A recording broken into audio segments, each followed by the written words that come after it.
এই যে জুলাই অভ্যুত্থান নিয়ে আমরা এত কথা বলি, আমাদের মধ্যে কত আবেগ আছে, আমরা কিভাবে জীবন দিয়েছি, এইরকম লড়াই সারা বিশ্বে কম হয়েছে যে সরাসরি বুক চিতিয়ে বুকের মধ্যে গুলি নিয়ে নেয়। দেখান এই উপমহাদেশের মধ্যে, দেখান পৃথিবীর মধ্যে কটা দেখাতে পারবে সেই কাজ করে আমরা দেখিয়েছি। যেটা যে বলে না, সাবাস বাংলাদেশ, পৃথিবী অবাক তাকিয়ে নয়, জ্বলে পুড়ে মরে সরকার তবু মাথারও অবাক নয়। আমরা মাথা নত করি নাই।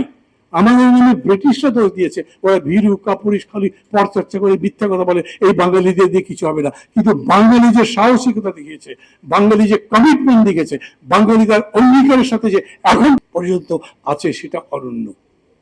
আপনারা হয়তো অনেকে মুক্তিযুদ্ধে দেখেছেন, অনেকে দেখেননি।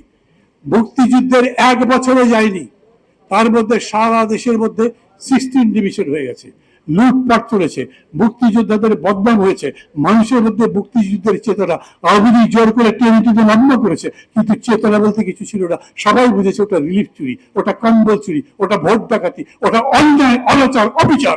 ওগুলো কোনোভাবেই মুক্তিযুদ্ধের চেতনা হতে পারে না। সেই চেতনার জায়গা ওরকম করে শেষ হয়ে যখন গেছে, আজকের দিকে যদি তাকান তাহলে দেখবেন 2 বছর পার হয়েছে, তবু জুলাইয়ের চেতনা কিন্তু মরছে না। জুলাইয়ের চেতনা মানুষ ধারণ করে আছে এবং এখনো বলে জুলাই সেই চেতনার পরিপূর্ণ বাস্তবায়ন চাই। সেই বাস্তবায়ন কিরকম করে হবে? সংস্কার পরিষদ তো করবে না, করবে? ও তো বাতিলই করে দিয়েছে। আচ্ছা বলেন তাহলে, সংস্কার পরিষদ বাদ দিয়ে এই বাজেটের পরেই যদি সাধারণভাবে সংবিধান সংশোধন করে পরিবর্তনগুলো করা হয়, তাহলে এই বিরোধী দলের টেবিলে যারা যারা বসে আছেন তারা কি করবেন?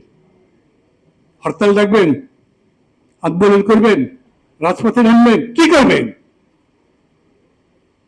এইখানে বক্তৃতার সময় আমি দেখি মাঝে মাঝে বেশ গরম বক্তৃতা, ভালো ভালো বক্তৃতা করা হয়, কিন্তু সংসদের মধ্যে তো প্রতিনিয়তই বলছে আমরা আপনারা একসাথে কাজ করব, এবং প্রধানমন্ত্রীর প্রশংসা করতে করতে অনেকেই বেশ ক্লান্ত পর্যন্ত হয়ে পড়েন। পপুলিজম কি একটা পপুলার পলিটিক্স? পপুলিজম কি সবসময় ভালো? লোক তুষ্টিবাদ, লোক রঞ্জনবাদ যা বলা হয়, সেটা মানুষকে দেখানোর জন্য করা হয়। তার সাথে সাপোর্টিভ বাকি যদি না থাকে, আপনি উপরে সৎ লোক একজন যদি হন, তারপরে নিচের সবগুলো যদি চাঁদাবাজি করে দখলদারিত্ব করে, তাহলে সেটা সৎ লোকের শাসন হবে? আমাদের পরিবর্তনটা কেবল একটা ব্যক্তির মধ্যে দিয়ে নয়, একটা ব্যক্তিকে দেখানোর মধ্যে দিয়ে নয়, আমাদের পরিবর্তন করে ব্যক্তি চর্চার জন্য নয়, আমরা সমগ্র ব্যবস্থাটা বদলে দিতে চাই। এমন ব্যবস্থা করতে চাই যেই ব্যবস্থায় সবাই সবার মতো সুখে থাকতে পারবে, সবাইকে সুখ যাতে পায়, তার ব্যবস্থা তার কাছে যাতে পৌঁছে যায়, সেরকম একটা ব্যবস্থা করতে হবে। এইটা যদি হয়, আমি মনে করি তাহলে জুলাইয়ের আবেগ দিয়ে কেবল আপনি চলতে পারবেন না। এখন তার সাথে বিবেচনা লাগবে, তার সাথে কর্মসূচি লাগবে, এমন কিছু লাগবে যাতে আপনি যা বলছেন সেটা বাস্তবায়িত করতে পারেন।